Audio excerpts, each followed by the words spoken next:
I would say I'm now debating whether to unpick the first set I did and redo them, but realistically I'm just going through the grieving process. Denial, anger, depression. Right, so greetings fellow humans. Today I'm jumping back to the realm of historical sewing, I suppose. For the Celia's Day Off outfit I made, I didn't finish all of the items I wanted to, and one of the foundational items I didn't get around to making was a chemise. I looked over an 1830s pattern that I found via a friend of mine that I knew from primary school actually, who also has a YouTube channel, and I will link that up in the corner. I looked at a couple of other things, and to be honest, whether it's sort of 19th or early 20th century, the shape of chemises doesn't seem to change all that much, so I'm going for general chemise and not being too precious about accuracy to a historical time period. The fabric I'll be using you will probably recognise from my bloomers and corset cover video as the polycotton lining of the curtains that I decided not to use then. I am going to use it now because it's already in my stash. So after ripping rectangles from the fabric for the front and back pieces and for the sleeves, I drew out an angle on each end of the sleeve pieces. A lot of shifts and chemises seem to be created entirely from rectangles with a square gusset under the arm of the sleeve, but I wanted to sew fewer seams, so I just cut them into their finished shape and sewed a tiny hem on the outside edge of each sleeve. I then had what I thought would be an excellent idea of how to make the chemise more interesting, and so went to work carefully chalking out marks either 1.5 centimeters or 0.5 centimeters apart, alternating between them. I carefully matched up the lines on the wrong side of the fabric, pinned them in place on the right side of the fabric, and sewed my first ever pin tuck.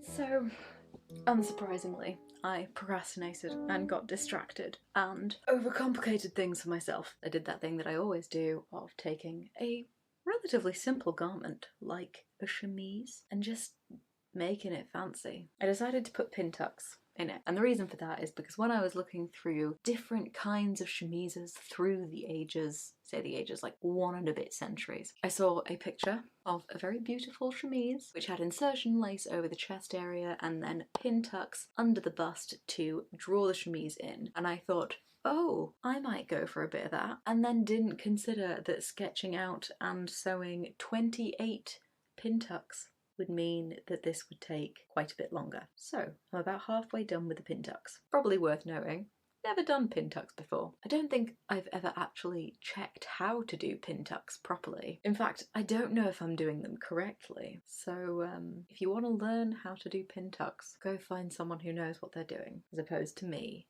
who's just like, draw some lines and you stick them together and you sew over them. That's how that works, isn't it? I am really happy that the pin tucks seem to be doing the things I wanted them to do, creating some really cool shape in the front of the chemise. Like with all the other garments I make, I'm really trying to make sure this is something I'm happy to wear as an individual item of clothing, as outerwear. I'm kind of turning it into a little bit of a floaty summer dress, which will involve ribbon. I'm planning on basically sewing some ribbon into that pin tuck and then popping a little buttonhole beside it so I can kind of loop it out and tie the ribbon around the back of my waist when I want to wear it as a dress, and I can just keep them inside the chemise when I don't want to wear it as a chemise. But it might be time for dinner and relaxing and then sleep. That does sound reasonable, doesn't it? So hello again. We're gonna get back to doing pin tucks. To be honest, if I can actually avoid getting distracted and like buckle down and actually bloody do this thing,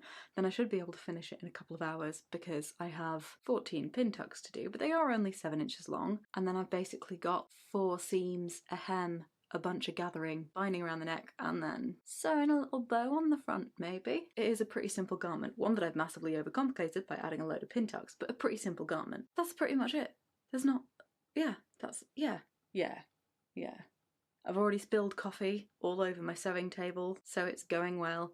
I intended to start sewing at like 10 AM. It's 12:30, because of course it is. I'm gonna go do my pin tucks now.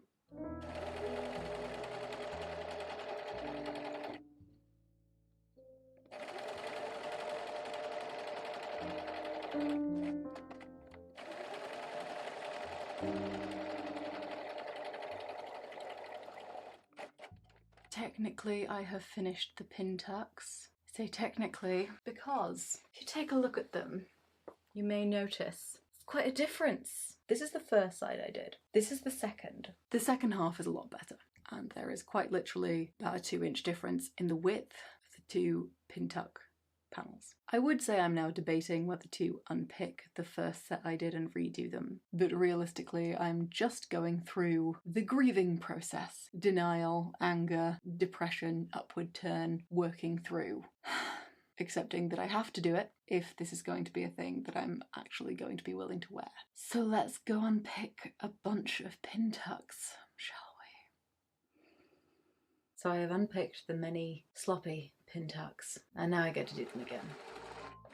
This time round I measured the pin tuck panel at regular intervals while I was redoing them, to at least try and keep it consistent with the other side. The pin tucks are done, finally. They are still slightly uneven, but only by like 1/4 of an inch, and like hell am I undoing it and redoing it again. I'm gonna put this front piece to the side while I attach the back piece to the shoulder bits. That's the next step. Yeah. I laid out the sleeve pieces on the back piece about 1 centimetre in from the edge and folded the selvage of the back piece over the sleeve piece to hide the raw edge. I wanted to minimise hand sewing as my right wrist has been very unhappy recently, and this would give me a secure seam and hide all the raw edges in one go. I followed the same process and pinned the front of the sleeve pieces to the front piece because I wanted to do the side seam and the inseams of the arm at the same time.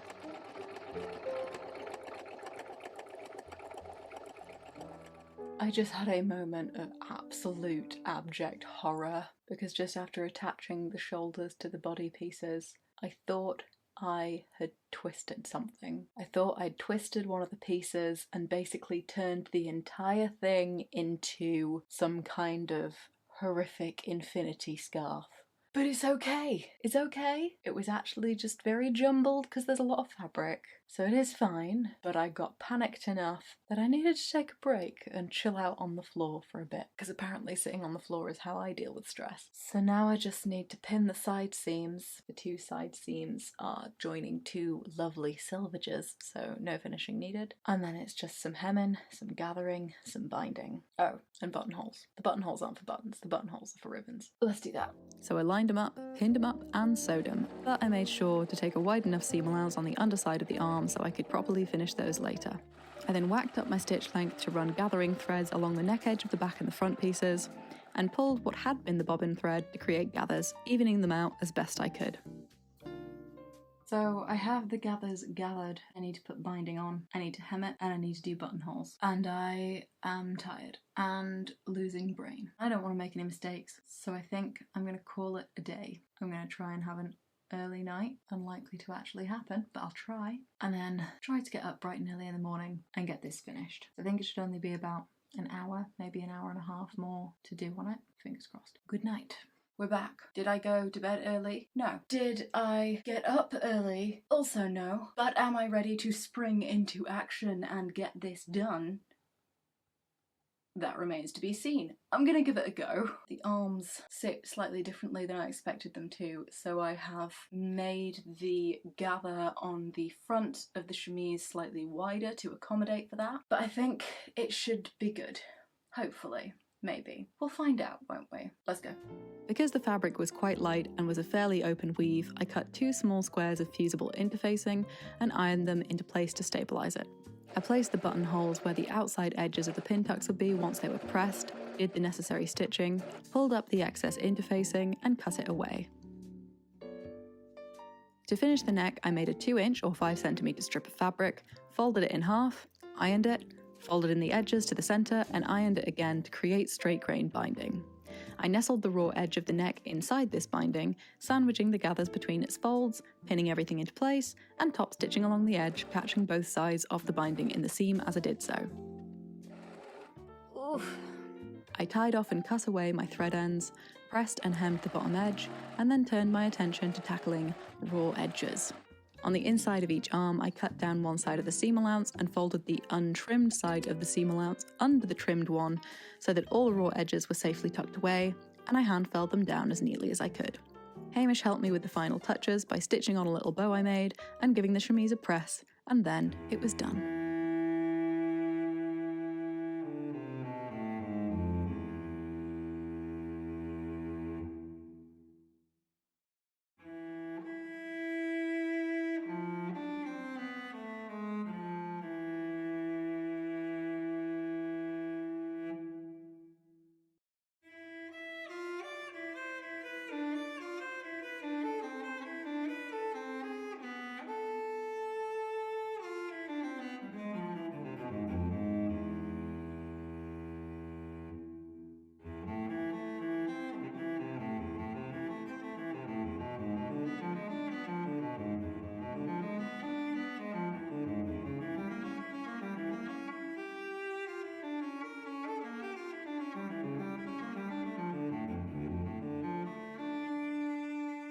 So, we're at the end. It is made and completed, and it's really comfy. I think I found this one unnecessarily frustrating because I made it unnecessarily complicated, but I really like how it looks with the pin tucks. I think there's a thing with making historical garments. There's such a huge amount of knowledge around it, and academia around it, and study, which is obviously important. There is a time and a place for academic precision in research, but I think that probably leads a lot of people who would otherwise be interested in making garments that are vaguely historical to shy away from it because they feel like they're not prepared enough or knowledgeable enough to do it. And while I entirely understand that because I feel that, actually, if you have a good sense of how garments can go together, or you're willing to do a bunch of experimenting, you can make some very cool historical-esque garments without doing a degree's worth of research into it.